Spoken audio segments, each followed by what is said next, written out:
कौन ये सवाल किए हैं? अच्छा,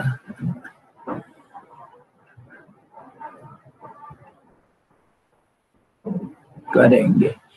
ये जो हम लोग योग अवस्थित के पहले जो प्रार्थना करते हैं परमात्मा का प्रार्थना, ये योग अवस्थित का सार रूप में भगवान का स्तुति है। भगवान परमात्मा, भगवान हमारे पास बहुत किस्म के होते हैं।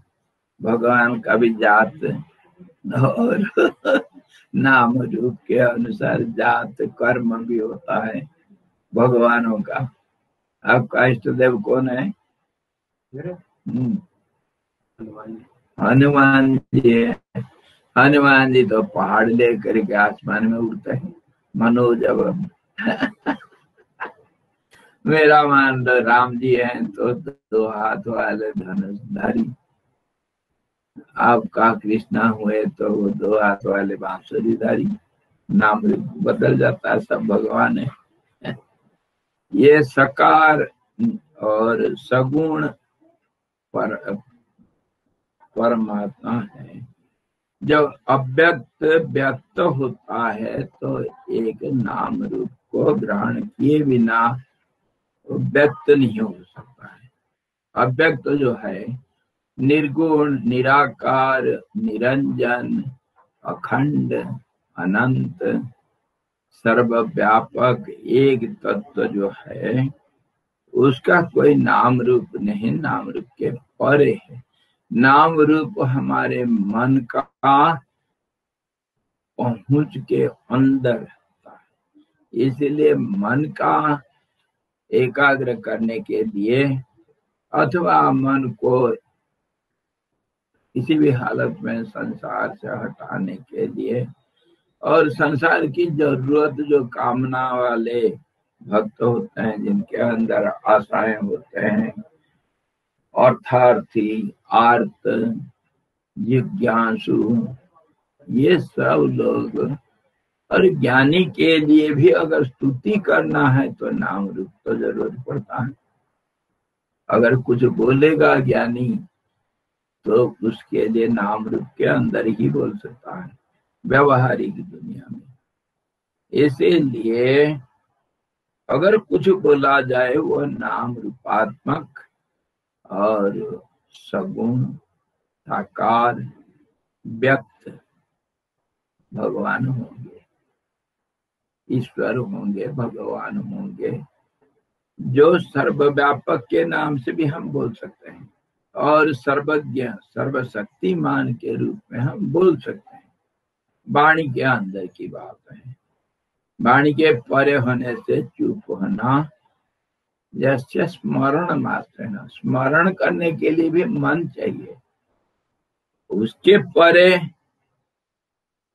परे तो चुप हो करके, मन जहाँ चुप हो गया वो परमात्मा का स्तुति है, असली स्तुति।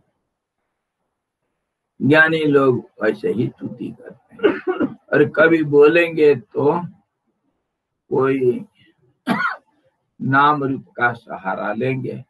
वो नाम रूप का सहारा क्या होगा? यही होगा परमात्मा, परम ब्रह्म, ऐसे ही नाम देंगे। सर्वज्ञ, सर्वशक्तिमान, सर्वव्यापक, एकमेव अद्वितीयम, जिनका कोई दो का सवाल नहीं उठता है, परम एक, एब्सोल्यूट सिंगुलरिटी नाम देंगे। ज्ञानी लोग अगर स्तुति करने के लिए शब्दों का प्रयोग करेंगे तो ऐसे ही करते हैं। और कोई और थोड़ा नीचे आकर के स्तुति करेंगे मन के निचला स्तर में, तो कहेंगे आप अनंत कोटि ब्रह्मांड के नायक हैं। आप सारे दुनिया के पिता माता हैं, सर्व आधार परमाधार हैं। इत्यादि इत्यादि शब्दों से बोलना पड़ता है। तो जो हम योग वशिष्ठ का सार इतने ही तो है कि दुनिया नहीं है और परमात्मा ही है। अगर दुनिया है तो परमात्मा का नाम रूपात्मक स्वरूप है, परमात्मा से अलग नहीं है। तभी तो पूर्णस्य पूर्णमादाय पूर्णमेवावशिष्यते करके हम शांति मंत्र उच्चारण करते हैं। वो परमात्मा से निर्गुण निराकार, परमात्मा से अगर साकार सगुण परमात्मा को ध्यान में लिया जाए तो वो दोनों एक ही है, वो परमात्मा ही होंगे, अलग नहीं होंगे। इसी का मतलब पूर्णस्य पूर्णमादाय पूर्णमेवावशिष्यते। तो इस ढंग से हम जब स्तुति करते हैं, पहले यतः सर्वाणि भूतानि प्रतिभान्ति, जिससे सारे भूत जगत पंचीकृत जो दृश्य जगत है, सृष्टि है, 5 भूतों से पंचीकरण किया हुआ नाम रूपात्मक जो जगत है दिखाई दे रहा है, जिसके ऊपर और जिससे ही ये उद्भूत हुआ है, व्यक्त हुआ है। व्यक्त हुआ मतलब गोचर हुआ, इंद्रियों के ग्रहण योग्य हुआ। इंद्रिया नहीं तो ग्रहण नहीं कर सकते। तो इसलिए कहा गया जाता है सर्वाणि भूतानि भवन्त्यादि युगागमे। आदि युग जहां से समय का शुरू हुआ, समय जहां से शुरू हुआ, समय कहाँ से शुरू होगा? जहां द्वैत जगत शुरू होगा वहां से दो हुए तो समय होगा। गिनती हम कर सकते हैं, तुलना कर सकते हैं, उसका बुझा देंगे, बता देंगे ये ज्यादा होगा। तो वहां से समय का हम कल्पना करते हैं। आदि युगागमे, आदि युग जहाँ शुरू हुआ, युग का, युग मतलब समय का एक नाम है, कुछ विशेष समय का एक अवधि का नाम है युग। तो समय जहां से शुरू हुआ मतलब द्वैत जगत जहां से शुरू हुआ मतलब इंद्रिय गोचर हुआ। किसका इंद्रिय गोचर हुआ? जब कोई था ही नहीं तो इंद्रिया आएंगे कहाँ से? किसका इंद्रिय? वही परमात्मा का। परमात्मा जब सोचा कि मैं मुझे देखूं, अनेक रूप में देखा और उसी से सृष्टि शुरू हुआ। देखना मतलब समय शुरू हो गया और सारे भूत जगत शुरू हो गए। पहले कैसा देखा अपने को?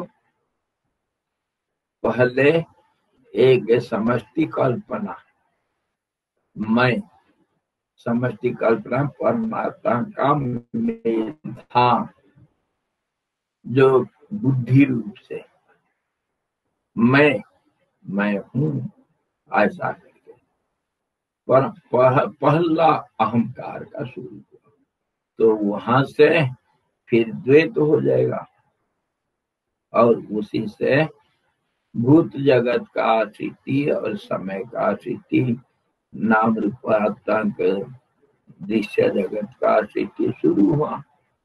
जैसे भी होगा उसका क्रम है सब, और वह सारा कल्पना मात्र है। तो उस परमात्मा को हम नमस्कार करते हैं जिससे जो सबका आधारभूत, जो अव्यक्त है और खुद अपने आप में व्यक्त हुआ। यतः सर्वाणि भूतानि भवन्त्यादि युगागमे यस्मिंश्च प्रलयं यान्ति तस्मै सत्यात्मने नमः। वह सत्य स्वरूप, सत्य मतलब जो अपरिवर्तनीय है, स्थिर है, परम समता है, और एक होगा, वो अनेक नहीं हो सकता है। उसी से सब व्यक्त होते हैं, और उसी में थोड़ा देर के लिए दिखाई दे करके, इंद्रियों को दिखाई दे करके, फिर इंद्रिय से परे उसी परमात्मा में लीन हो जाता है। जैसे मरुभूमि में मरीचिका, और जैसे आकाश में नीलापना, और जैसे समुद्र के ऊपर सब बुदबुदे या लहरें, ऐसे ही दिख करके फिर उसी में लीन हो जाता है। ऐसा जो परमात्मा रूपी, चैतन्य रूपी सागर है, उसका हम नमस्कार करते हैं। वहां नमस्कार करने से फिर मन कहीं नहीं जा सकता। उसका नमस्कार करने मात्र ही मन स्थिर होना चाहिए। तभी कहते हैं जैसे स्मरण मात्र है जन्म संसार बंधनात् विमुच्यते। नमस्तस्मै नमस्तस्मै विष्णवे प्रभु विष्णवे। वो परमात्मा विष्णु, विष्णु मतलब व्यापक, उसको हम नमस्कार स्मरण करते हैं। स्मरण करते ही संसार खत्म। संसार मतलब एक बुद्ध मानो, अथवा दूसरे रूप से हो सकता है। कल आप लोग कौन देख रहा था उधर, वो सीनरी कर रहा था, लक्ष्मण बना रहा था, लक्ष्मण को मदद करता था, ऐसा करो। तो कहाँ कर रहा था? वो दिख रहा था, पेड़, लता, पहाड़, बर्फीला पहाड़, ये सब दिख रहा था। आप इसी को देखे ना, किसके ऊपर देखे? पीछे तो बैकग्राउंड नीला आकाश, नीला आकाश के बैकग्राउंड में वो दीवार खड़ा है। दीवार को किसी ने नहीं देखा, किसी ने नहीं देखा। ऐसे ही परमात्मा अदृश्य रूप से सबके पीछे खड़ा होता हुआ व्यक्त होकर दिखाई दिया। और वो कैसा दिखाई दिया, कहाँ दिखाई दिया, किसको दिखाई दिया? अब जब आ गए, क्या वो जो सीनरी हम बना रखे हैं वो क्या लुप्त हो गया? वो तो है ना। उसको कौन देख रहा है? दीवार देख रहा है, पर्दा देख रहा है, चित्र क्या है? वो अखंड रूप से देख रहा है। ऐसे कितने चित्र बन करके कितने चित्र बिगड़ जाते हैं। वो बैकग्राउंड के रूप में हमेशा स्थिर रूप में देख रहा है, परम दृष्टा है। तो इस रूप से परमात्मा अपने अंदर अपने को एक चित्र रूप से देख रहा है। तभी हम स्तुति करते हैं, चित्रम ररम्भते तम त्रिभुवन वपुषम। तीन भुवन रूपे एक शरीर बनाया। वो कल्पना क्या, अकल्पयत करके सब चीज में आता है। ऐसा कल्पना क्या, चार पैर वाला जीवों का कल्पना क्या, दो पैर वाला जीवों का कल्पना क्या, सब कल्पना में होता है। सच्चाई तो कहीं पर नहीं है। तो इस ढंग से वो अपने शरीर के अंदर चित्र विचित्र सब रंग रंगीला कल्पना को कल्पना किया। वही चित्र है, अपने शरीर के अंदर अपने आप देखता है। इधर दूसरा कोई है ही नहीं देखने वाला। तो ऐसे पर सत्यात्मक परमात्मा जो सबका आधारभूत है, उसको हम नमस्कार करते हैं। और ये सारे शास्त्रों का, खाली योग वशिष्ठ का नहीं, जितने शास्त्र आज तक, जितने धर्मों का जितने शास्त्र सब तैयार हुआ है, जितने बड़े बड़े संत महात्मा लोग जो कुछ भी बोले अथवा जो अनुभव को बताए, और सारा उसी में समाप्त हो जाता है। और फिर वो दिखता है कैसे? त्रिपुटी के रूप में दिखता है।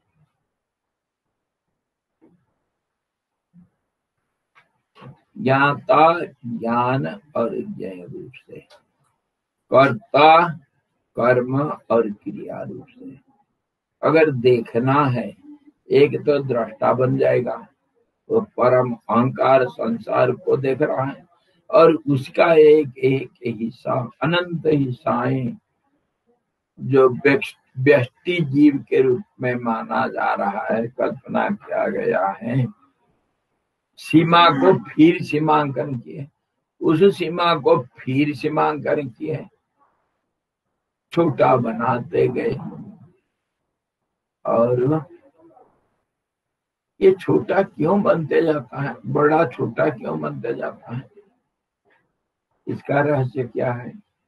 इसका रहस्य ये है कि एक जब होगा वो बड़ा होगा, और अनेक में विभाजित हो जाएगा तो छोटा हो जाएगा। तो वो कितना छोटा होगा? जितना उसको विभाजित कर सकते हो उतना छोटा होता जाएगा। अणुरणीय। एक पेड़ को मैं देखा, पेड़ को तो कोई नहीं देख सकता है। कुछ भी ले आओ, माइक्रोस्कोप ले आओ, पेड़ नहीं दिखेगा। दिखेगा क्या? पेड़ का हिस्साएं दिखेंगे। पेड़ का जड़ को देखे, फिर उसका तना को देखे, फिर शाखा प्रशाखाओं को देखे, पत्ते, कली, फूल, फलों को देखे, तो विभाजित तो होते गया ना। तो इसी ढंग से विभाजित अपने आप जितने देखने के लिए कोशिश करोगे उतना अपने आप विभाजित हो जाएगा, क्योंकि दृष्टि को तुम्हें एकाग्र कर रहे हो। एकाग्र होना मतलब समग्र को तो देख नहीं पाओगे, और कुछ थोड़ा सा को देखोगे, थोड़ा सा को देखोगे तो वो छोटा हो ही जाएगा। छोटा होना मतलब विभाजित हो गया। तो इसी ढंग से दृष्टा दर्शन दृश्य अथवा कर्ता करण और क्रिया और कर्म, इस ढंग से सारे संसार बंटा हुआ है। ये तीन के अलावा और कुछ नहीं है संसार में।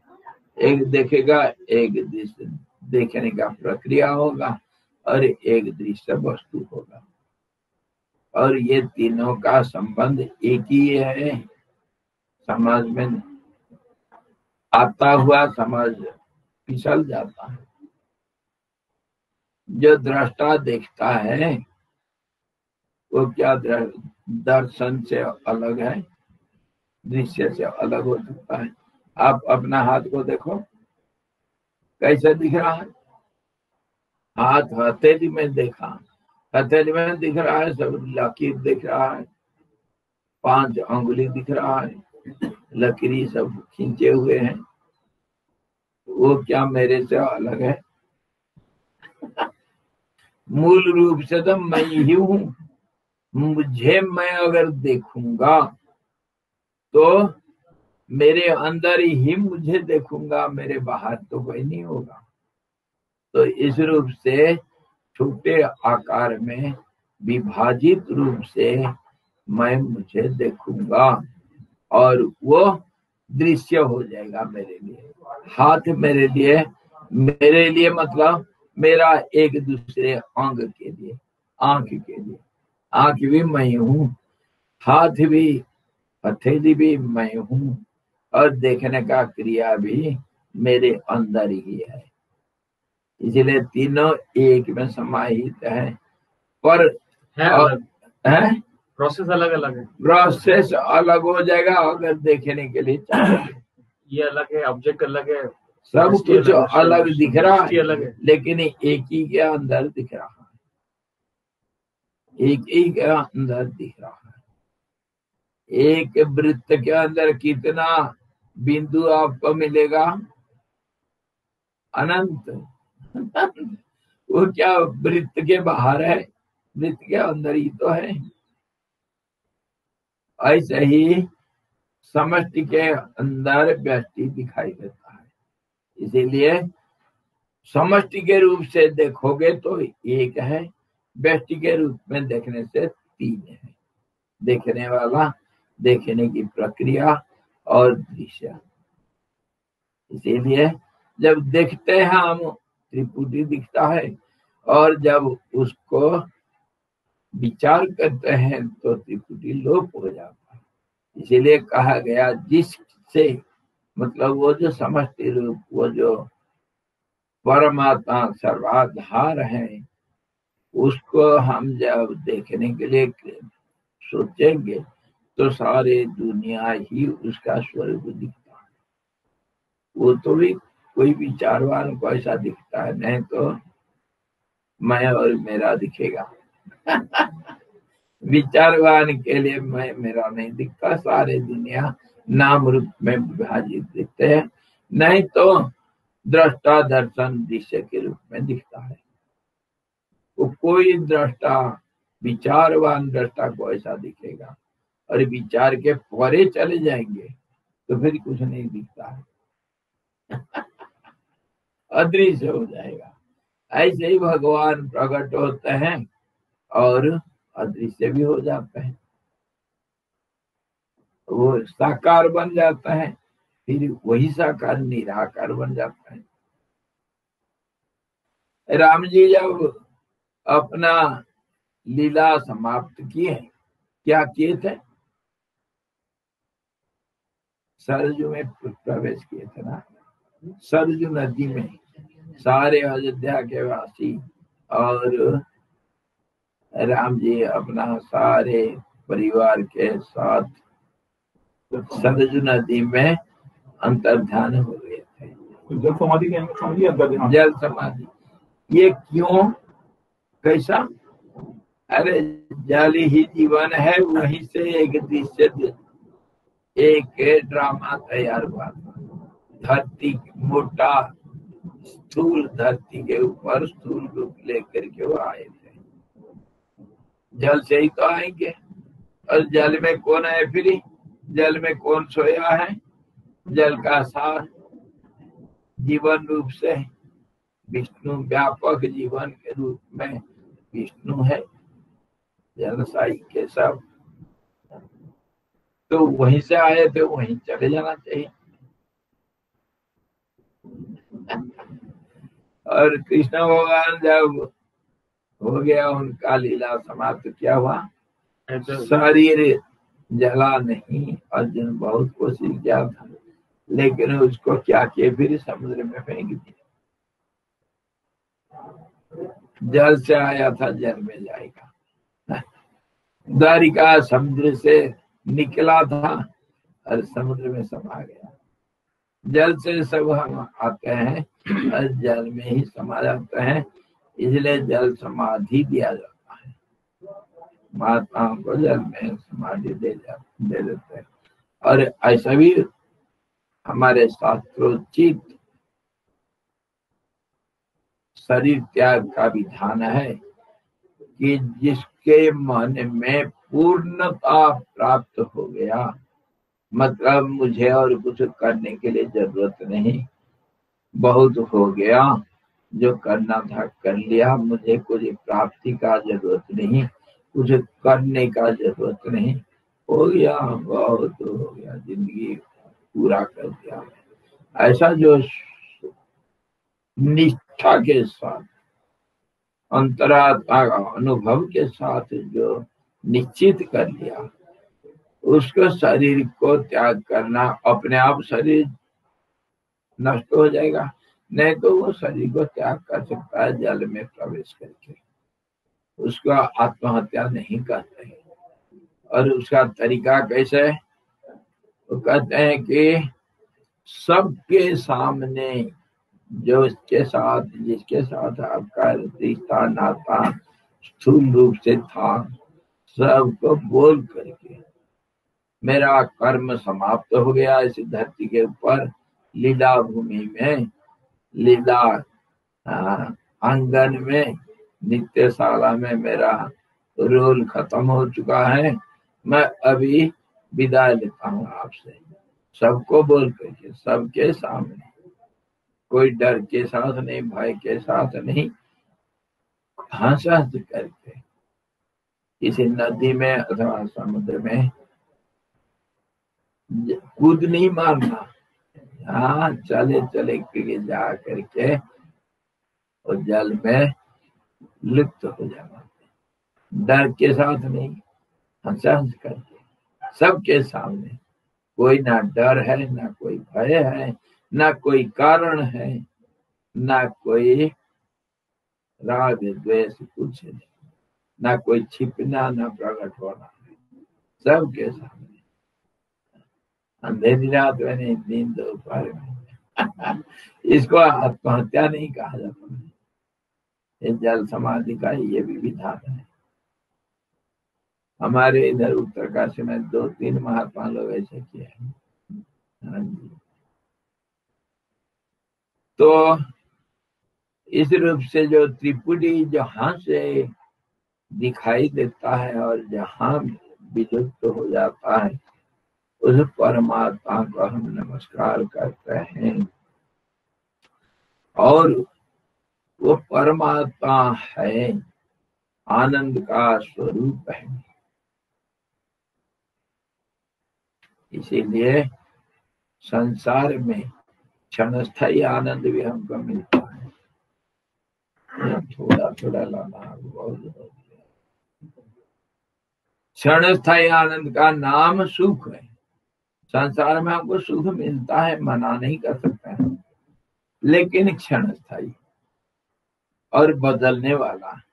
संसार में जो सुख मिलता है उसके परिणाम फिर दुख हो जाता है,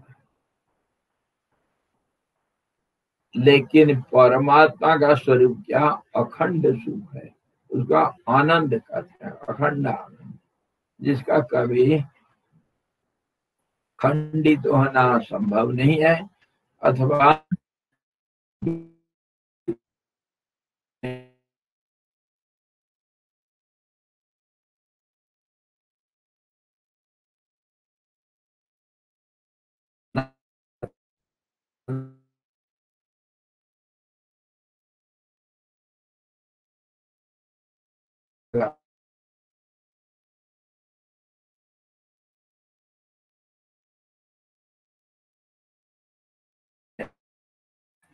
हालत में उसको सबको अनुभव होता है। वो आनंद का कण बिखरे हुए हैं और वो दिखते फिर छिप जाते हैं। ये लुका चोरी, ये ये क्या हाइड एंड सीक क्या कहते हैं? हाँ, हाइड एंड सीक नहीं है, हिंदी में क्या कहते हैं? लुका छुपी। लुका छुपी, हाँ। लुका छुपी कहते हैं। हाँ, लुका छुपी। ये खेल चलता है परमात्मा। चोर पुलिस की तो शॉर्ट में। हाँ जी, दिख जाएगा फिर दृश्य हो जाएगा, दिख जाएगा फिर सबके अंदर है, सबको वो आनंद का अनुभव है। मिट्टी से लेकर के आकाश तक बिखरे हुए वो आनंद का कण क्यों विभाजित हो गया ना नाम रूप से, तो उसी को कहा गया कि हे भगवान, है परमात्मा, आपका जो आनंद स्वरूप सर्वत्र सर्व सब हालत में बिखरे हुए हैं। बिखरे हुए क्यों कहा? जस्मात क्या हुआ आखिर?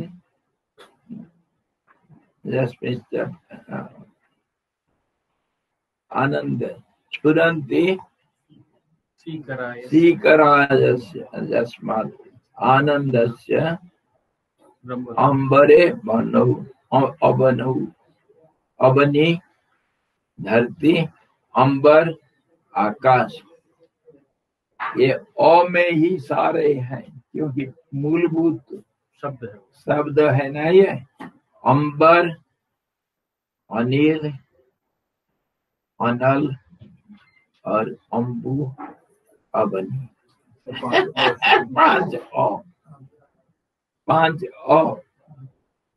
अ पहला अक्षर है, हाँ, स्वर वर्ण पद व्यंजन वर्ण का पहला अ है, शुरुआत अ से होता है।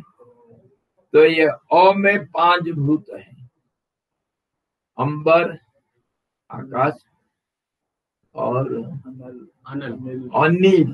पानी, नहीं, अनिल मतलब जो नील नहीं है, आकाश, नीला हुआ आकाश और वो नीला नहीं है, इसीलिए अनिल नाम पड़ा हवा का, अनिल।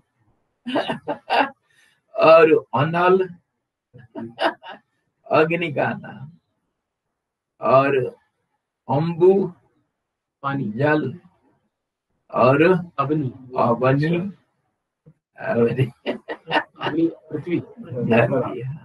ये 5 भूतों का अ से ही पैदा होता है। तो अंबर और अबनी में मतलब ये 5 भूत में शुरू और आखिर कर दिया। तो ये 5 भूतों में आनंद का कण जहाँ जो बिखरा हुआ है, उसका जो आधारभूत परमानंद है, उसी से ही ये बिखरे हुए हैं और उसी के अंदर है, उसी में समाहित हो जाते हैं। ऐसे आनंद स्वरूप जो प्राण का जीवन है, प्राण का प्राण है, मन गतिशीलता का जो चेष्टा प्रदान करते हैं, आधारभूत। तो ऐसे ही परमात्मा का हम नमस्कार करते हैं, उसी का नाम सत्य, चैतन्य और आनंद। चित्त में सत्य तो स्थिर रूप, उसी में समय का पहले विकास हुआ, मतलब द्वैत का कल्पना किया, और उसी में फिर चेतन चेष्टा रूपी जगत जो नाम रूपात्मक और त्रिपुटी रूप में संसार बना, और उसी में सब नाम रूपों के अंदर आनंद के कण खंडित रूप से दिखता है, मौजूद है। ऐसे ही तीनों रूप को हम नमस्कार करते हैं। सच्चिदानंद हो गया, समझ में आया? स्वामी जी, आकाश तो निर्गुण है, उसमें कोई गुणातीत है जी। तो उसमें आनंद भी कैसे होगा? आपके अंदर आनंद नहीं, आप तो इतने स्थूल है, वो तो निर्गुण है, आप तो सगुण है। आपके अंदर आनंद नहीं आता। मैं अभी बताया ना, सुनते हो अच्छी तरह। आनंद खंडित हो करके सबके अंदर है। आपको खुशी मिलता है ना, रसगुल्ला खाने से आनंद आता है ना, और मिर्ची खाने से, मिर्ची करेला खाने से तो वो कहाँ से आता है? आप ही के अंदर तो है। आनंद भी है, दुख भी है। आनंद में दुख आ गया तो खंडित हो गया आनंद। इसी रूप से सब जगह पर है, आकाश में क्यों नहीं होगा? सब जगह पर है।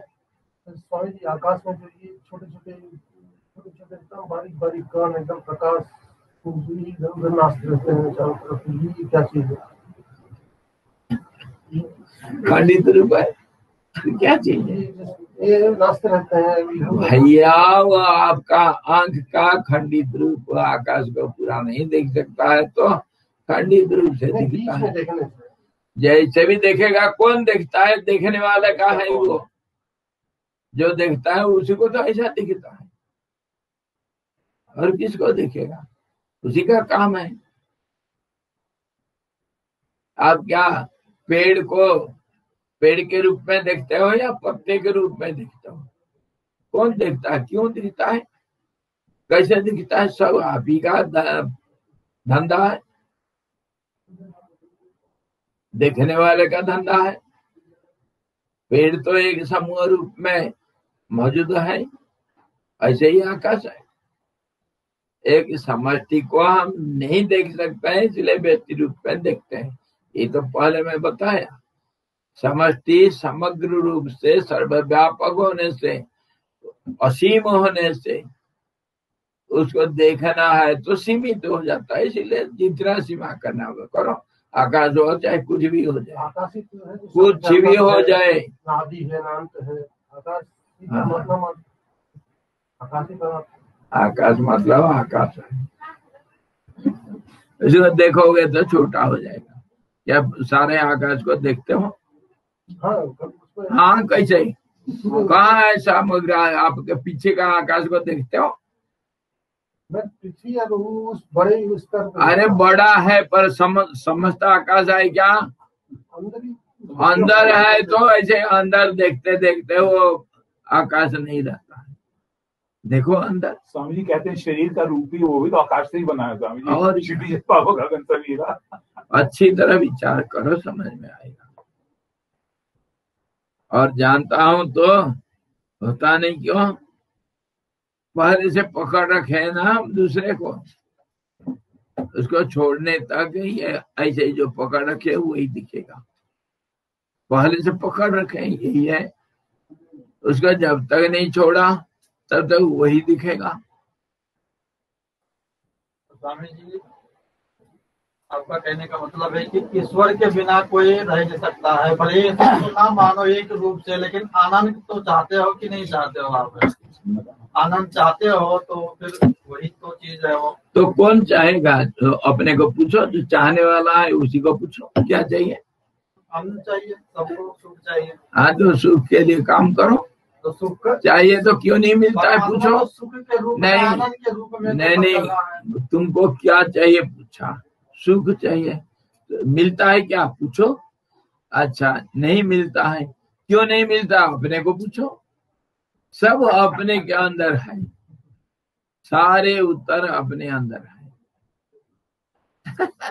जब पूछने वाला मैं, तभी तो कहा ना, प्रश्न के अंदर सारे उत्तर हैं।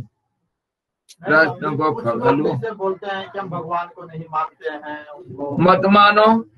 नहीं, कुछ लोग बोलते हैं, लेकिन भगवान कहते हैं कि आनंद के रूप में, सुख के रूप में संसार में तो मैं हूँ। तो फिर संसार में हो सुख पाने के लिए, आनंद पाने के लिए तो सब कुछ चेष्टा करता है, तो फिर उसी के तो पीछे भागना हो गया। हे भगवान, इसको और गहराई से विचार करो। संसार सारा आनंदमय है करके मान ले हो, मान लिया तो फिर क्यों कहते हो? जिसको मानते हो उसको नहीं मान रहे हो, यही तो बात है। मान लेने के बाद फिर कहां से संसार दुख नहीं है करके कैसे बोलोगे? संसार है, सुखमय है। ये जो मान लिया उसके लिए दुख कहां से आएगा? कैसे आएगा? मानता हुआ हम नहीं मानते, एक पल के लिए मानते, फिर नहीं मानते, फिर मानते, फिर नहीं मानते। हम जानते हैं कि नहीं जानते हैं, और फिर नहीं जानते हैं कि जानते हैं, फिर नहीं जानते हैं कि नहीं जानते हैं, चलता रहता है। हम जानते हैं कि नहीं जानते, नहीं जानते हैं कि जानते हैं, ये चलता रहता है, एक के पीछे दूसरा। हर क्षण परिवर्तन, हर पल में बदलता है। वही तो स्थिरता है, उसी की तो बात, वही तो स्थिरता है। और जब मन की स्थिरता है, आनंद के अंदर दुख, दुख के अंदर सुख बदलते जाता है। ये तो मन की स्थिरता है। और ये कैसे बदलता है? कौन बदलता है? जो पूछता है वही बदलता है। जो पूछने वाला है वही बदलता है,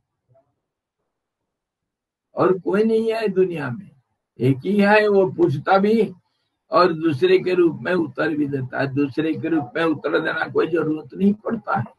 अगर अंदर देखेंगे सारे उत्तर अंदर है। अगर बदल रहा है तो इसका मतलब पूछने वाला सही नहीं, पूछने वाला सही। अरे वही तो मैं कह रहा हूँ ना, जो पूछता है वो पूछता नहीं, जो मानता है वो नहीं मानता है। वही तो सरस्वती उपनिषद में दृश्य, जो सुनता हुआ नहीं सुनते हम, देखते हुए नहीं देखते हैं। हर क्रिया में हमारे खंडन है। कंटिन्यूअसली लगातार कोई क्रिया नहीं हो सकता है। क्रिया मतलब खंडन होना। आगे कैसे बढ़ोगे? पैदल जब आगे बढ़ते हो तुम, तो क्या पीछे पैर को बिना छोड़े आगे पैर डाल सकते हो? बढ़ोगे कैसा? पीछे को छोड़ो तभी तो आगे बढ़ोगे। इसी का नाम तो परिवर्तन, इसी का नाम त्याग और ग्रहण सब कुछ हो गया। अरे इसी का नाम खंडन भी हो गया। भेद पैदा करना है, इसी का तो माया का काम है। माया मतलब मन, अपना मन का अस्थिरता के कारण ये भेद पैदा होता है और इसी से सृष्टि हुआ। आपका मन हो चाहे ब्रह्मा का मन हो, मन तो मन है। बदलते जाना इसी का नाम सृष्टि है। बदलते जाना इसी का नाम प्रगति, जीवन यात्रा, और इसी का नाम ग्रहण भी, त्याग भी। इसी का नाम पूछना भी, उत्तर देना भी। इसी का नाम मानना नहीं मानना, देखना नहीं देखना। जब जिस पैर को आगे मैं देख रहा था, उसमें जब पीछे पैर को खींच करके आगे डाला, तो क्या वो दिखाई दे रहा है? अभी वो तो अनदेखा हो गया। जैसे जैसे हम आगे बढ़ते हैं, पीछे अनदेखा हो जाता है। इसी का नाम तो देखना नहीं देखना। ये जो बीच में ये जो अस्थिरता मतलब परिवर्तनशीलता है, यही है सारे जड़, सबका जड़ यही गड़ा हुआ है। इसी का नाम दुनिया, इसी का नाम मन, इसी का नाम इंद्रिया, इसी का नाम शरीर, इसी का नाम त्रिपुटी, इसी का नाम नाम रूप, इसी का नाम संसार, इसी का नाम सृष्टि, इसी का नाम संहार। सब कुछ इसी में नीत है। अगर स्थिरता आ जाए तो सारी समस्याओं का समाधान हो जाए, और वही उत्तर दे सकता है सारे प्रश्नों का, जिसको वो परमात्मा का स्थिरता का अनुभव हो गया, जिसको प्राप्त होने के बाद कोई प्राप्तव्य नहीं बच जाता है, जिसको जानने के बाद कोई ज्ञातव्य बाकी नहीं रहता है, जिसको देखने के बाद और कोई दृश्य नहीं रह जाता है बाकी। वही तो अखंडता है, वही स्वतंत्रता है। समझ, ज्ञाता ज्ञान और ये एक है, इसको बोधगम में करेंगे। क्या? ज्ञाता ज्ञान ये तीनों एक ही है, इसको थोड़ा बोधगम में करेंगे। मैं बताया ना, आप अपने को देखो, कौन किसको देख रहा है? अभी बताया ना, मैं अगर मेरे हाथ को देखा, देखने वाला तो एक ही है। दर्शन, मैं अगर मेरा हाथ को देख रहा हूँ, ये क्या अलग अलग चीज है? देखने से अलग होता है। नहीं देखूंगा तो एक ही है। मैं ही मेरा हाथ हूँ, मैं ही देखने वाला आंख हूँ, तीनों एक ही में है। और क्या? तो विचार करके ज्ञान जो अर्जन कर रहा है वो भी एक ही है, जिसको अर्जन सब कुछ एक ही है। सोचने से, समझने के लिए कोशिश करने से अनेक हो जाता है। जिसको बताया गया समझ के परे है, इसको हम समझने के लिए बहुत कोशिश कर रहे हैं, दिन रात एक कर लिए। सिर फोड़ लिए। अरे वो समझ के बाहर चुप हो जाओ, चुप, फिर नहीं बोलना। हरिओम स्वामी जी। हरिओम। वन डाउट स्वामी जी, इसका मतलब क्या वेदांत ये कहता है क्या हम सड़ा हुआ टमाटर जैसे एक गुफा में हिमालय में पड़े रहना चाहिए? वेदांत क्या नहीं कहा? सड़ा हुआ टमाटर कहाँ से आएगा? पहले तो पकेगा ना, बाजार में आएगा, जब कोई नहीं लेगा तब तो सड़ेगा। सारे चीज इकट्ठा हुई टमाटर में, सड़ना, पकना, कच्चा होना, फूलना फलना सब कुछ ये टमाटर में है। सड़ो पचो, ये जो विदेह मुक्त है उसका क्या होता है शरीर का, सड़ करके ऐसे ही गिर जाता है कि पता नहीं चलता है। वेदांत कहा मीराबाई बन जाओ, शरीर का कोई पत्ता ही ना लगे। वेदांत कहता है मीरा कबीरदास बन जाओ, नहीं बोला? क्यों नहीं बोलेगा वेदांत? चढ़ाओ जितना चढ़ा सकते हो, क्यों नहीं बोलेगा? वेदांत क्या नहीं बोला? सब कुछ बोल दिया।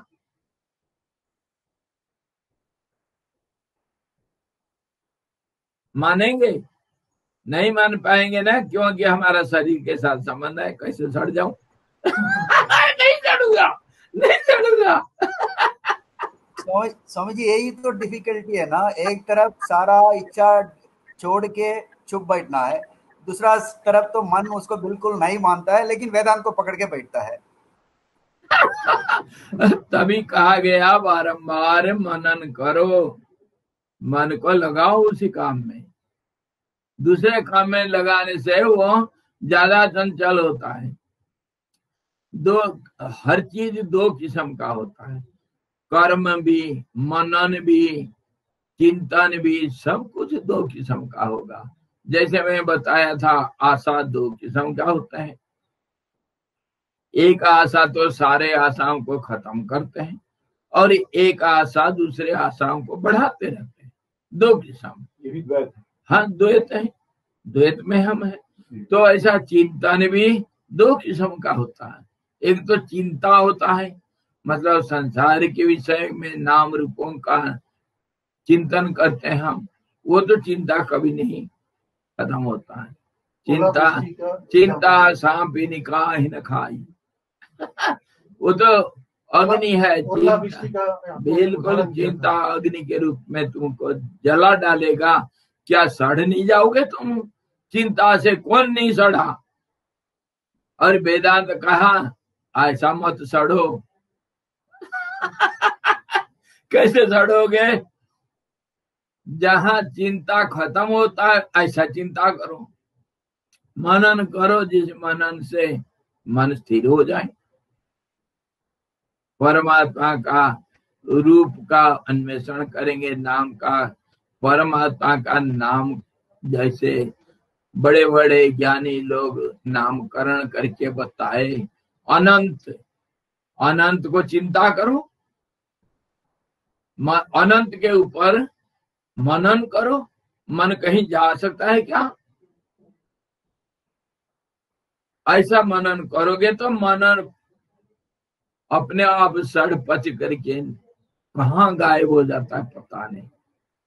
सड़ना तो हमारे एक साधारण भाषा में हम कहते हैं, और वेदांत तो यही कहता है निराकार। निराकार हो जाओ मतलब सड़ पच करके खत्म हो जाओ, यही तो कह रहा है।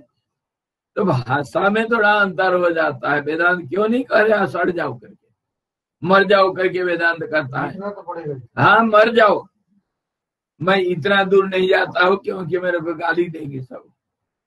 मैं चुप तक जाता हूँ, मर जाओ करके नहीं बोलता हूँ, गाली दोगे।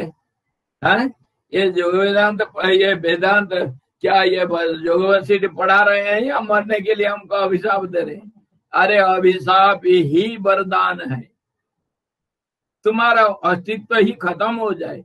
अस्तित्व खत्म होना मतलब असली अस्तित्व बन जाएगा, अहंकार समाप्त हो जाएगा और क्या? अंदर का जो सच्चिदानंद है वो प्रकट हो, व्यक्त होगा। गृहस्थ में अगर किसी को कोई कहा मरेगा तू, ये सबसे ज्यादा खतरनाक गाली है। इसको विनय अपशकुन मानते हैं। मरने के लिए मेरे को बोला, कोई नहीं चाहता मरना। वेदांत यही कहता है अपने नाम रूप को मिटा दो। तो मरना नहीं कर रहा है तो और क्या कर रहा है? उसी को दूसरे भाषा में हम देहाती भाषा में, गंदे भाषा में कह सकते हैं, सड़ने के लिए कर रहा वेदांत। कहेंगे, क्यों नहीं कहेंगे? और भाषा में कहना, भाषा का कोई अर्थ नहीं होता है। तो सारे अर्थ तो वहीं जा करके लुप्त हो जाते हैं, सब समाप्त हो जाते हैं भाषा का अर्थ। तो कुछ भी बोल दो, तुम चिरंजीवी रहो बोलना, जो मतलब तुम मर जाओ हमेशा के लिए, वही मतलब है। ये वरदान और अभिशाप में कोई अंतर नहीं अगर देखा जाए।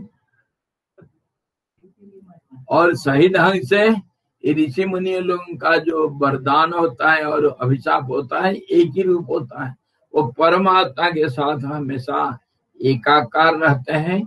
इसीलिए देखो अभिशाप देने में माहिर कौन है हमारे ऋषि मुनियों में? दुर्वासा। दुर्वासा जिनको अभिशाप दिए उनका कल्याण हो गया। और महात्मा लोग कैसे गाली देते हैं? जा तेरा भला हो जाए, गाली दे, भला हो जाए। उसको गुस्सा आएगा, गाली देना है, अभिशाप देना है, क्रोध को कंट्रोल नहीं कर पा रहे हैं, तो महात्मा लोग कैसा गाली देते हैं? जा तेरा कल्याण हो जाए, जा तेरा सर्वनाश हो जाए। सर्वनाश होना मतलब क्या हुआ? सब समय शरीर का नाश, हाँ जी, अहंकार का नाश हो जाए, जा तेरा भला हो जाए, जा तेरा कल्याण हो जाए। गुस्सा से अभिशाप दे रहे हैं। अभिशाप वरदान एक ही चीज होता है, भाषा अलग अलग होता है। इसको महात्मा लोग सलाह दिए, उनको भगवान से जुड़ना ही पड़ा, स्वामी जी कल्याण ही हुआ उनका। सबका जो महात्मा लोगों का अभिशाप वो कल्याण रूप होता है।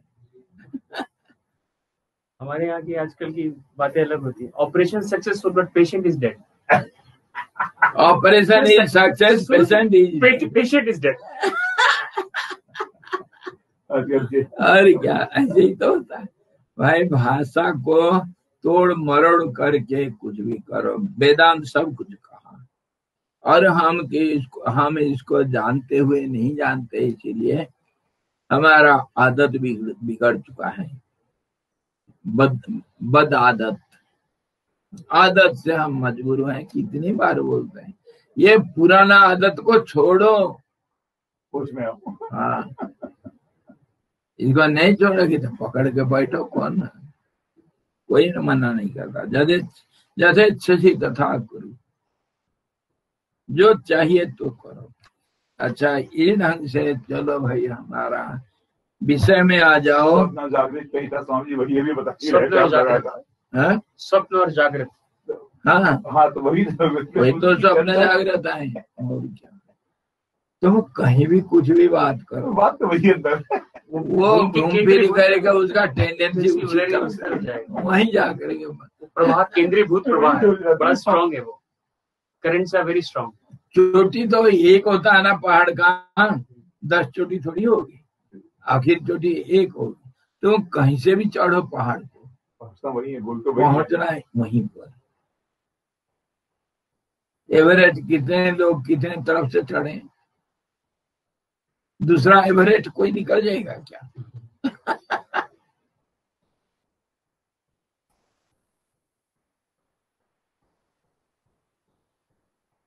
हे श्री राम जी, यह संसार दीर्घकालीन स्वप्न नगर एवं स्वप्न वृक्ष के सदृश है।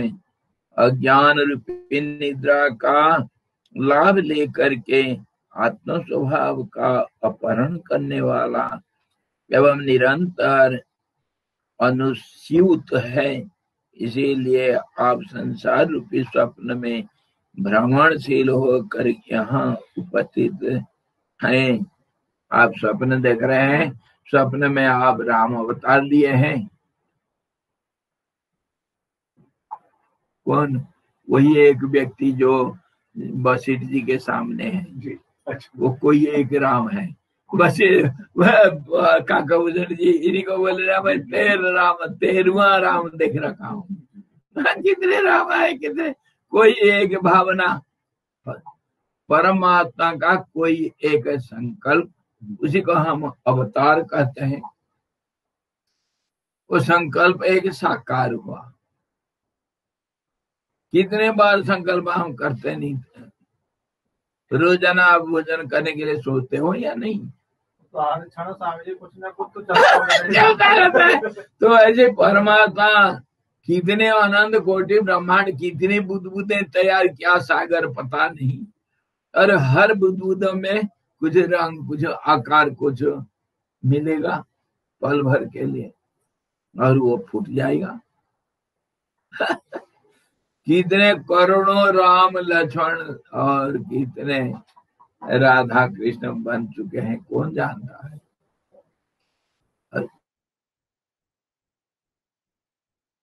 कितने बार जन्म हुआ स्वामी जी, क्या क्या बने हैं सब। समय अपने को दोहराता है, दोहराने का नाम समय है। जो बारंबारता का नाम समय है। बारंबारता नहीं होगा तो समय कहाँ है, काउंट कहाँ करो, कैसे कहेंगे? आदि और अंत ही जो बार बार घूम के हुए तो समय बार बार आएगा। शिशिर वसंतो पुनरायातो। हमारे अभी क्या है, अश्विनी महीना है, अभी शरद काल चल रहा है। ये शरद क्या है, एक बार आया। अनंत करोड़ों बार आ चुका है, फिर आएगा, फिर जाएगा। उसी का नाम समय है।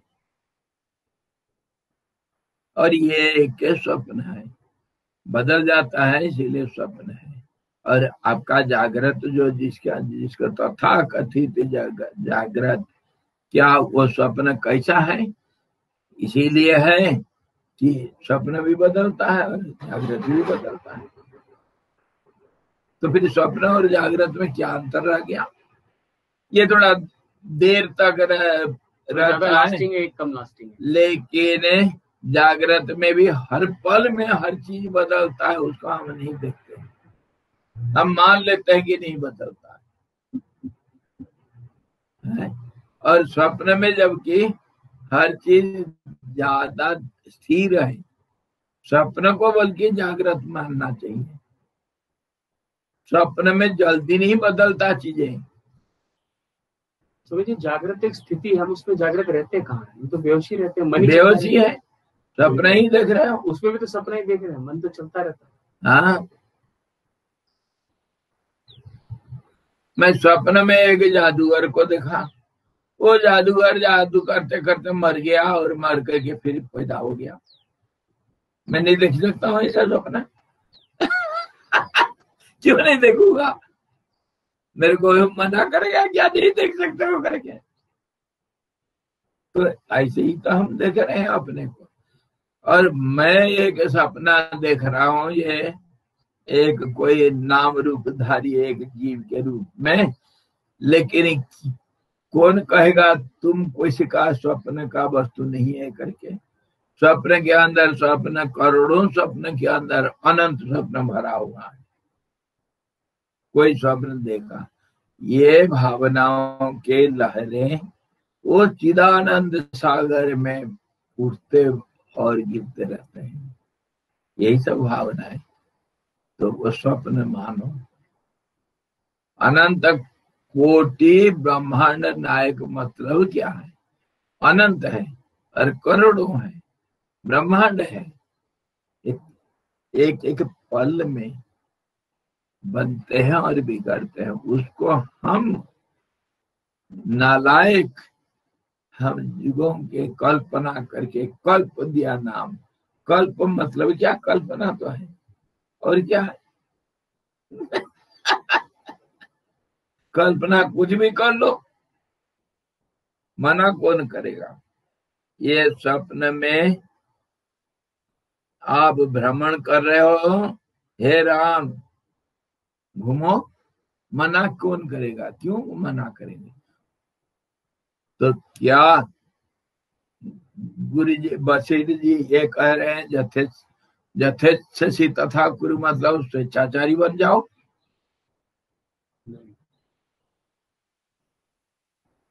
अगर आचारी बनोगे तो स्वेच्छाचारी नहीं बनना, सदाचारी बनो।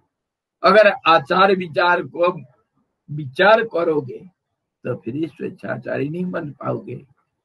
तुमको सदाचारी बनने के लिए कहा गया। क्यों?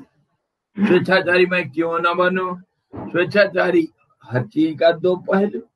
स्वेच्छाचारी बनोगे तो बने रहोगे, और सदाचारी बनोगे तो सदाचारी पन्ना खत्म हो जाएगा, तुम्हारे आचार विचार सब खत्म हो जाएगा, और आखिर आराम मिल जाएगा। हर चीज में धर्म कमाओगे पाप को छोड़ करके, पाप कमाओगे तो पाप का अंत नहीं, और धर्म का अंत भी है, पाप का अंत तो नहीं है, धर्म का अंत है। धर्म का अंत आखिर वही है। धर्म के बिना धर्म खत्म हो जाएगा तो धर्म अंत हो गया। धर्म खत्म हुआ तो क्या रहा? अवशेष ही परमात्मा है, अवशिष्ट जो रहा। तो आप कहेंगे पाप का अंत कर दो, तब परमात्मा अवशेष रहेगा? मना नहीं। पाप को अंत कर दो, अनंत को अंत कर दो, तो पाप खत्म हो जाएगा, तो परमात्मा प्रकट। वो जो रत्नाकर दस्यु था, बदमाश डकायत, उसका पाप का अंत हुआ तो क्या हुआ? ब्रह्म ज्ञान का प्रकट हुआ या नहीं? ऐसे ही पाप का अंत करते हो तो कर लो, पर वो कठिन है क्योंकि अनंत है। पर धर्म का एक अंत होता है, शांत है, इसीलिए उसका अंत करना आसानी है। इसीलिए कहा गया सदाचारी बनो, दुराचारी मत बनो। बनने के लिए मना नहीं, बनो, मन मर्जी जो कुछ करना करो। तुमको देर तक अगर मैजिक देखना है 2-3 बार सीजन टिकट ले लो, मना नहीं। पर अगर एक दिन देख करके समझ जाओगे कि ये मैजिक है, इसको क्या देखना है, तो फिर एक ही दिन का टिकट में ठीक हो जाएगा, मन शांत हो जाएगा। मैजिक तो देखना है, 1 महीना तक देखने से क्या मिलेगा? मैजिक तो है वो। नहीं, अलग अलग मैजिक देखूंगा। अरे मैजिक तो मैजिक, उसको अलग अलग क्या देखोगे? अलग अलग क्या देखोगे? सब निराधार है। भद्र उस घन अज्ञान रूपी विस्तृत इसे निद्रा का आप उस प्रकार परित्याग कर दीजिए, जिस प्रकार निधि प्राप्त करने वाला भाग्यवान पुरुष दरिद्रता का परित्याग कर देता है। जिसको चिंतामणि मिल गया वो दरिद्र कहाँ रहेगा? जैसे भाग्यवान पुरुष को सौभाग्य मिल जाने के बाद वो दुर्भाग्य को त्याग कर देता है, साथ साथ लटरी निकल गया। कितने का निकलना? 10 खरब डॉलर। क्या फर्क पड़ेगा? अरे 10-20 डॉलर क्यों कहना है? सोचना तो है कि इतना क्यों सोचे।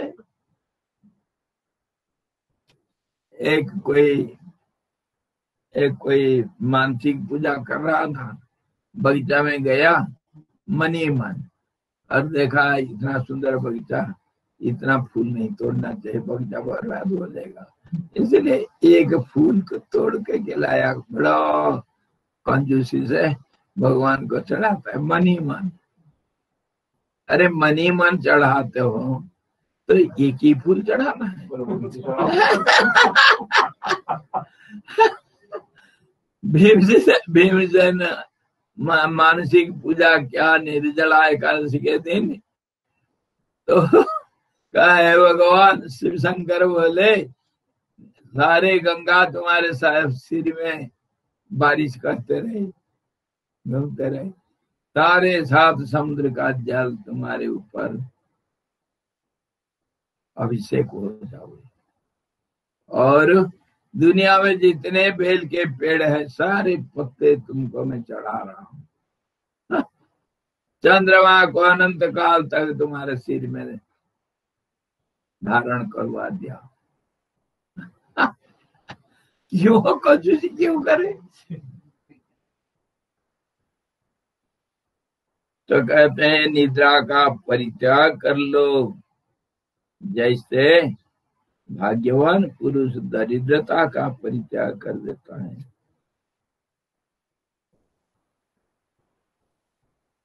इसके ऊपर कहानी है। एक भिखारी था, कंजूसी के ऊपर है कंजूसी के ऊपर कहानी। जो, हाँ, कंजूस कंजूस भिखारी, और उसको जब बहुत सारे धन मिल जाएगा वो दरिद्रता को कैसे, दरिद्रता अपने आप भाग जाएगा। जैसे दीपक जला देने से अंधकार अपने आप भाग जाता है, उसको डंडा मारना जरूरत नहीं पड़ता। तो कोई व्यक्ति था, भीख मांग रहा था, रास्ता में जाकर के घर में खाने के लिए नहीं, बाल बच्चे भूखे हैं। एक ज्योतिष कोई जा रहा था, उसका सिर को देखा, सिर में तो इसका कुछ और लिखा है, भाई ये भिखारी नहीं हो सकता है, ये तो बड़ा धनी पुरुष है। तो वह ज्योतिष भिखारी को किनारे बुला करके बोला, तू क्यों भीख मांग रहा भाई? ना हमारे घर में खाने के लिए नहीं, भूखे मर रहे हैं। अरे बेवकूफ, तू भिखारी नहीं, तो मारा हो जाए। हाँ, मैं तो भीख मांग रहा हूँ, एक पैसा मिलता है। ओ बाबू, जाने वाले बाबू, एक पैसा दे दो। तुम एक पैसा दोगे वो 1 लाख देगा। गरीबों की सुनो, वो तुम्हारी सुनेगा। जाने वाले 10 लाख तो स्वामी जी ने 1 लाख 1 लाख होगा। स्वामी जी ने कंजूसी करके। नहीं, वो गाना है। वो भिखारी मांग रहा है, मैं नहीं मारा। एक देने पैसा, में कंजूसी कर वो रहा है। 1 लाख नहीं मांगा, एक पैसा एक दे दो। पैसा मांगा, बोला 10 लाख देगा, देने में कंजूसी कर रहा है स्वामी। तुम्हें एक पैसा दोगे वो 1 लाख देगा। गरीबों की सुनो, वो तुम्हारी सुनेगा। तो ज्योतिष कहा, तुम बड़ा धनी व्यक्ति हो, देखो मेरे पास बैठो, तुम्हारा क्या नाम, तुम्हारा क्या है, सब विचार करके सब बहुत गणित लगाया। कहा, तुम्हारे घर में बहुत सारे धन गड़ा हुआ है। अच्छा, हाँ मैं सुना हूँ। भिखारी कहता, मैं सुना हूँ, मेरे परदादा लोग बहुत बड़े धनी थे। अरे वही तो, वो सोना चांदी हीरा मोती तुम्हारे कमरे मकान के अंदर 10 फुट के गहराई में गाड़ रखे, और तू भीख मांग रहा। समय के अनुसार धन संपत्ति सब लूट जाता है, भिखारी हो जाता है। तो उसको बता दिया जाएगा, बता दिया। आखिर बोला, इधर खोदो। खोदा जब सारी घड़ी सब भरे हुए हीरा मोती से, चांदी और सोना से जब मिलता है तो फिर और वो भी भिक्षा मांगेगा। वो तो कितने भिखारियों को भिक्षा देगा। तो इसी प्रकार दरिद्रता को त्याग देता दो, धनवान बन जाओ। असली धन कौन है? आनंद धन। उसके बाद संतुष्टि रूपी धन है, जो प्राप्त है पर्याप्त। हाँ जी।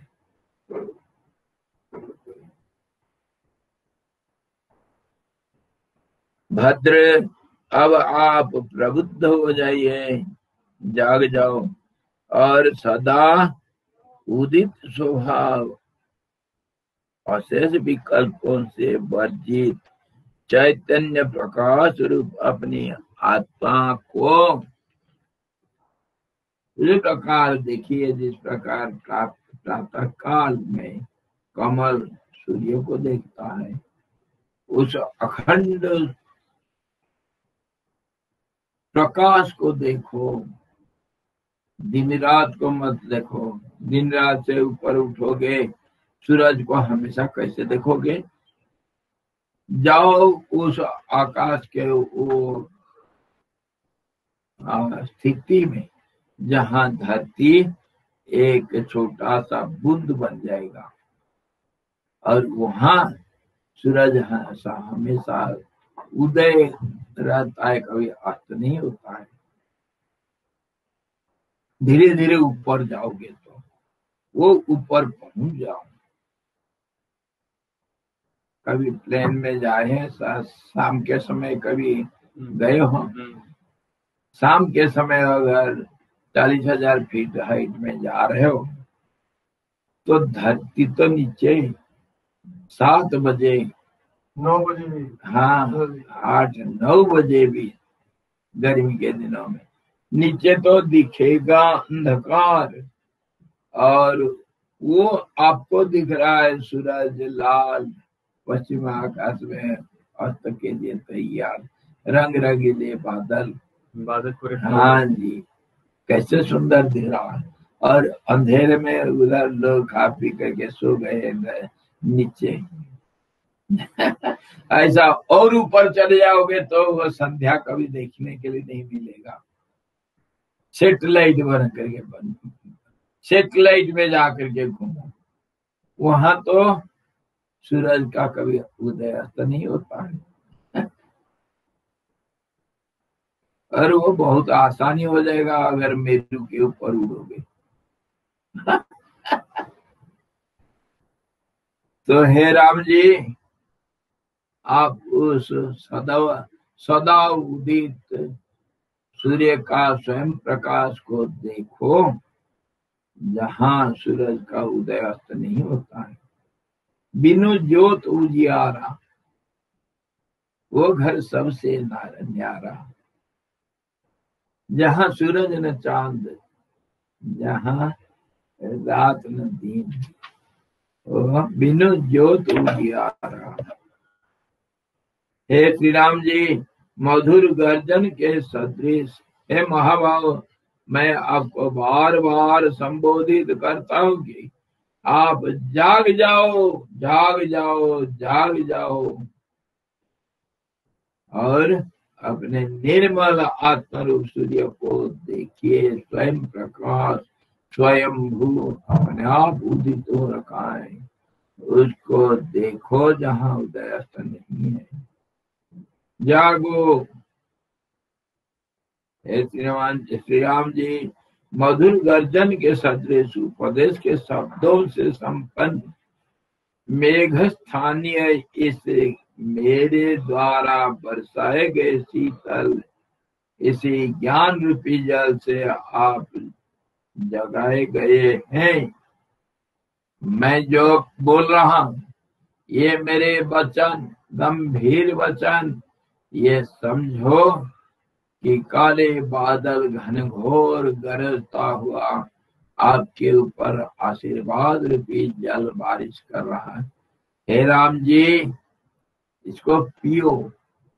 कैसा पियोगे वो उदाहरण में नहीं पिए, हम बताएंगे। कैसे पियोगे? चातक के में भी पियो और मोर बन करके वो काले बादल मेरे गर्जना को सुन करके नाचो।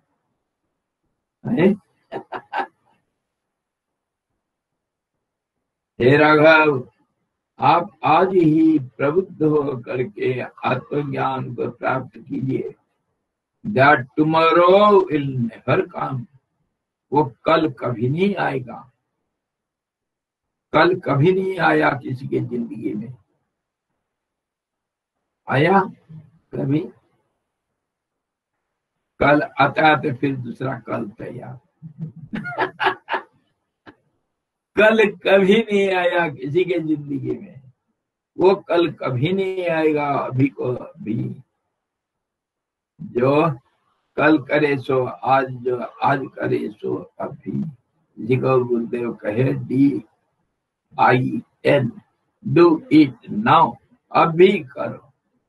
वो कल कभी नहीं आएगा। इंतजारी मत करो, अभी आंख बंद करके समाधि में प्रवेश करो। हे श्री राम जी, मधुर गर्जन के सदृश उपदेश के शब्दों से संपन्न मेघ स्थानीय, इस मेरे द्वारा मैं मेघ हूँ, मेरे द्वारा बरसाए गए शीतल इसी ज्ञान रूपी जल से आप जगाए गए हैं, आपको जगा दिया। हे राघव, आप आज ही प्रबुद्ध होकर के आत्मज्ञान को प्राप्त कीजिए। आज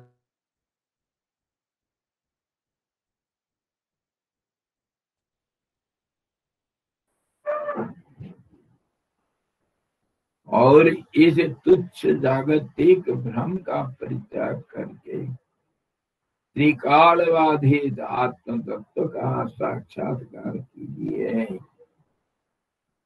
अखंड जो आनंद, उसमें डूब जाओ। हे मधुमक्खी,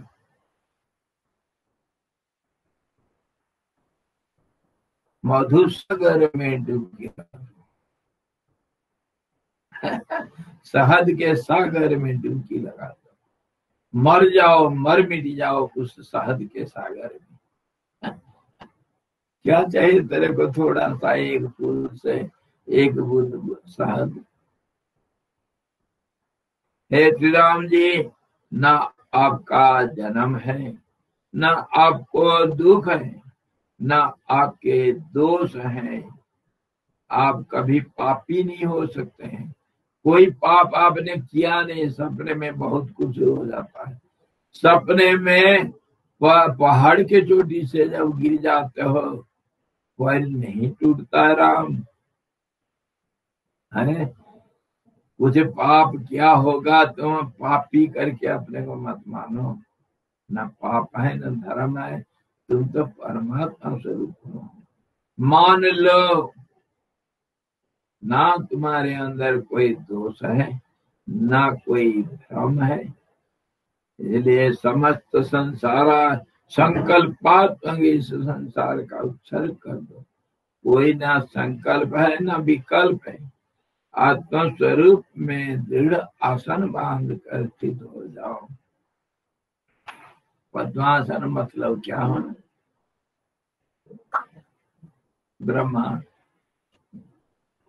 ब्रह्मा विष्णु सब पद्म में, चलो ब्रह्मा ही मान लो। तो और वो पद्मासन में बैठ के पद्म के नाल के अंदर चले जाओ और वो विष्णु के गर्भ में घुस जाओ। तुम बैठ जाओ पद्मासन में, कमल के ऊपर आसन बांध करके बाद बैठ जाओ, आत्म स्वरूप में लीन हो जाओ। हे महात्मन, आपके समस्त संकल्प विकल्पात्मक जो दोषों का समूह नष्ट हो चुका है, उत्तम सारभूत सुसुप्ति सदृश विक्षेप रहित दृष्टि भी आपने प्राप्त कर ली है। सुसुप्ति में कोई विक्षेप नहीं होता है, इसलिए तो आराम मिलता है। सुसुप्ति में कोई संकल्प विकल्प नहीं होता है, क्योंकि मन सो जाता है, चुप हो जाता है। तो ऐसे ही आप जो ध्यान रूपी सुसुप्ति है, ध्यान रूपी सुसुप्ति, समाधि रूपी सुसुप्ति, उसमें बैठ जाओ, परम ब्रह्म स्वरूप बन जाओ। क्या है या वास्तव में आप नित्य अपरोक्ष स्वभाव व्यापक परम ब्रह्म स्वरूप ही है। इसीलिए अपने स्वरूप में बैठ जाओ, उसी का नाम आसन।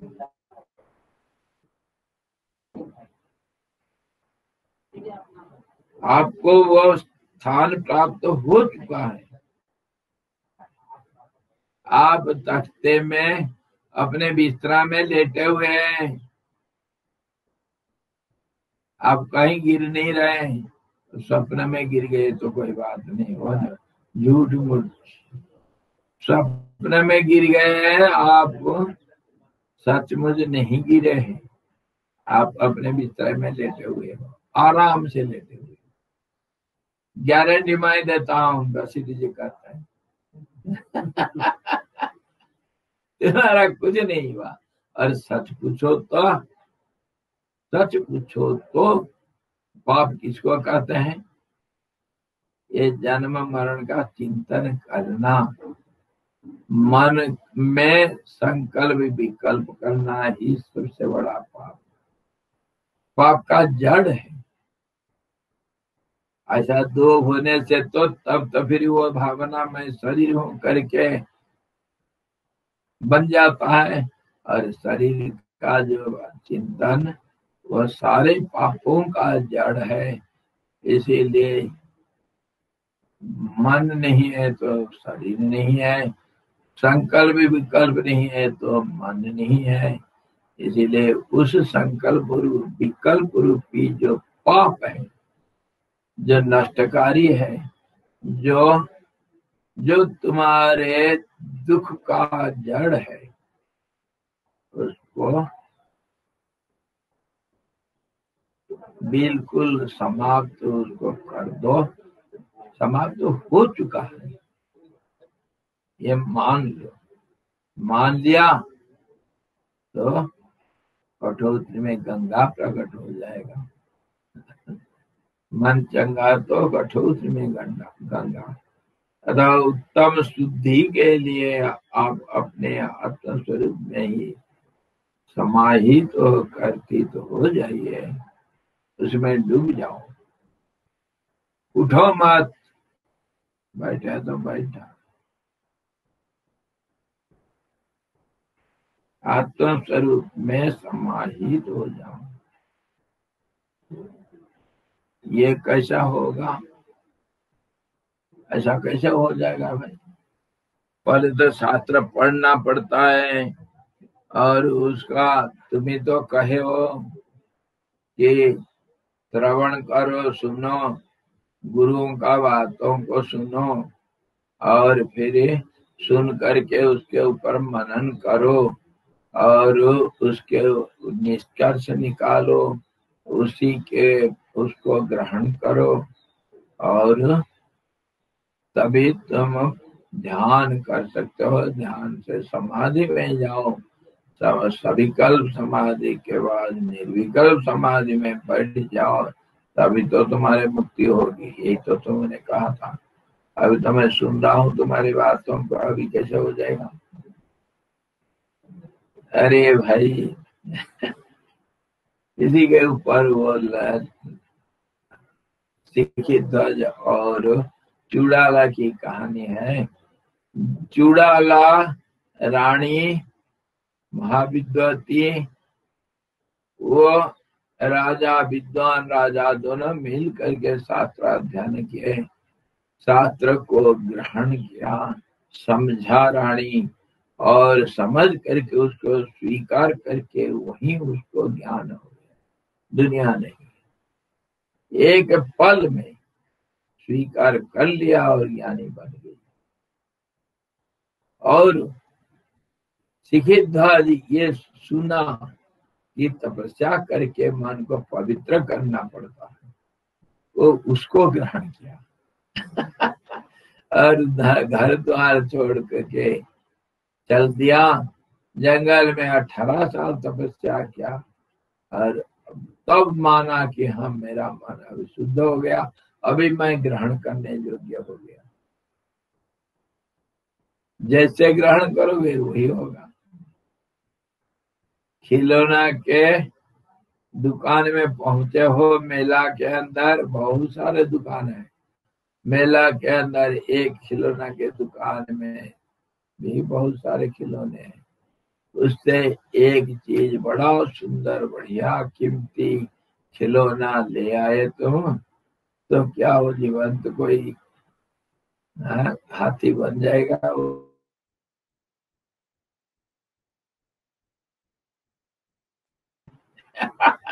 जीवंत हाथी नहीं है, वो है खिलौना। ऐसे ही आप कुछ भी मान लोगे, वो मना हुआ चीज दुनियादारी है।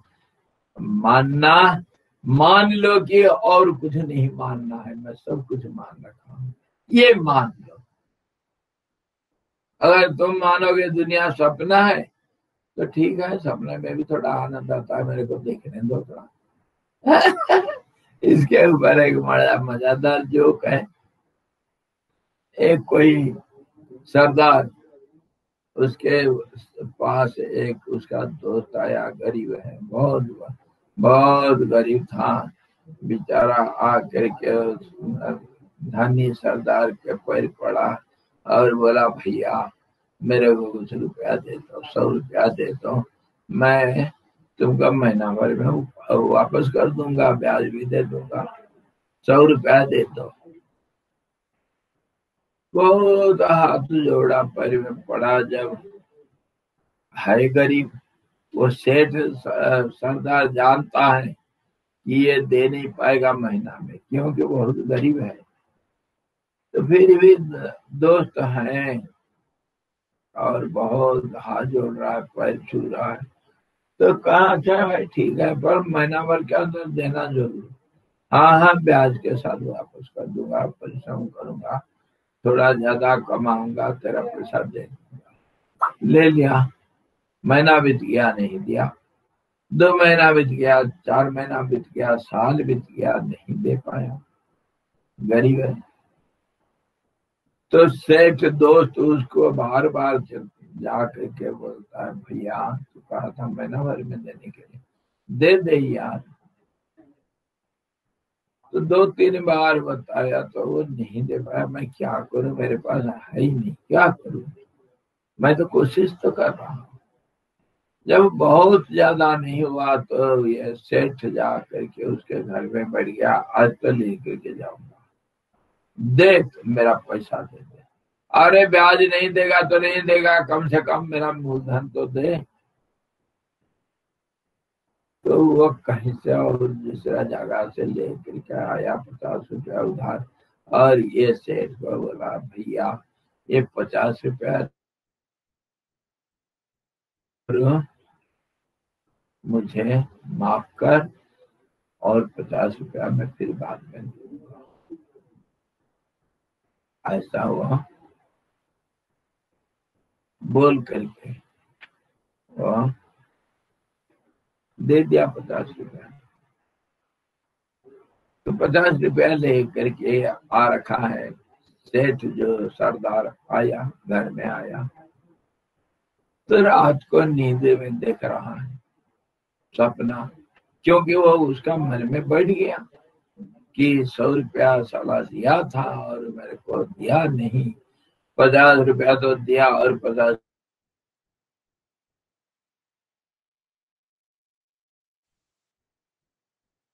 वही बात सपने में देखा।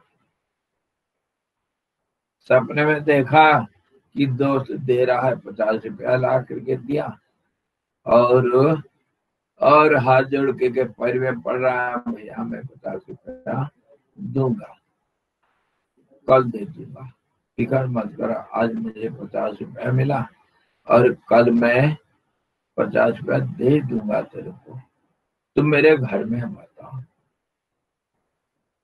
आशा जब कहा 50 रुपया दिया, उसी समय कुछ घर में कुछ 4 बज गया था, और घर वाली उठ करके कुछ बर्तन उर्तन इकट्ठा कर रहा था, चाय बनाऊंगा करके, तो एक धड़ाम एक बर्तन गिरा, इसके सरदार का नींद खुल गई। उठा,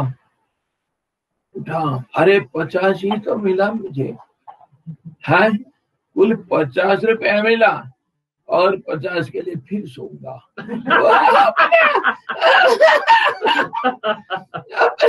पत्नी को बोला, है मेरे को उठाने ने, मेरे को अभी चाय नहीं पता पिलाना, मैं 50 रुपए के लिए फिर सोता हूँ सपने में, वो कल आएगा देगा मेरे को 50, जब तक 50 नहीं मिला तब तक मैं नहीं उठूंगा। ऐसे ही हम सपने में क्या क्या मिल जाता है। जागृत का जो प्राप्ति वह सपने से क्या अधिक होगा। हे राम जी, ये सपना जगत को छोड़ दो, बढ़ जाओ, उठ करके उठ गए हो, कल के लिए मत सोचो। इसी प्रकार 28वां सर्ग जैसे कैसे समाप्त किए मत्थापची करके, अब फिर कल देखेंगे 29वां सर्ग जिसमें तत्व ज्ञान से रामचंद्र जी की विश्रांति हो गई। गुरु वशिष्ठ उनका वचन ऐसा अन्यथा नहीं होगा। शास्त्र बोलते हैं कि ब्रह्म ज्ञानी कुरे अज्ञानी नहीं हो सकता है। जैसे गुरु ऐसा ही चेला होता है।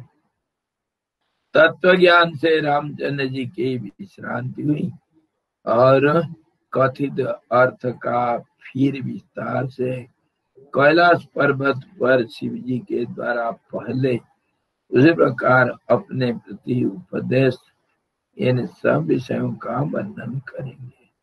कैलाश पहाड़ के ऊपर शिव जी कैसे वशिष्ठ जी को उपदेश दिए थे, दूसरी एक कहानी बोलेंगे। वशिष्ठ जी को ये तो काका भूषण जी बोले, फिर वशिष्ठ जी कहेंगे मुझे कभी शिव जी भी मिले थे। दूसरी बातें बताएंगे और इसके अंदर वशिष्ठ जी का जो प्रवचन है उसका प्रभाव से राम जी को समाधि लगना आंख बंद करके नहीं होता है, सहज समाधि होता है। वो सब सुनता हुआ, आंख खुला हुआ सुनते हुए भी समाधि में जा सकते हैं।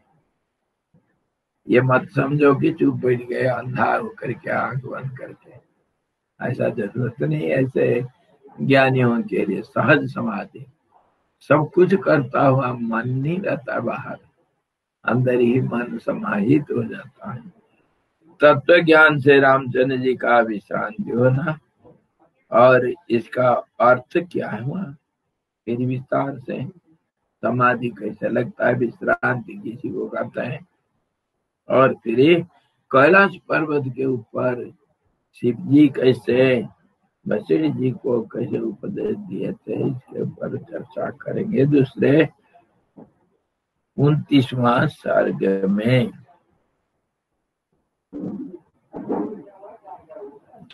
हरि ओम।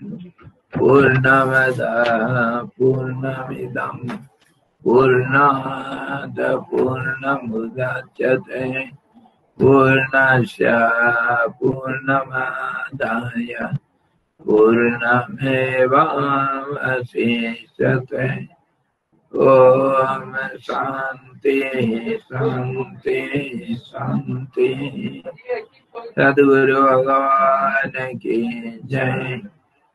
सच्चिदानंद भगवान की जय। सत्य ब्रह्म की जय। महारानी की जय।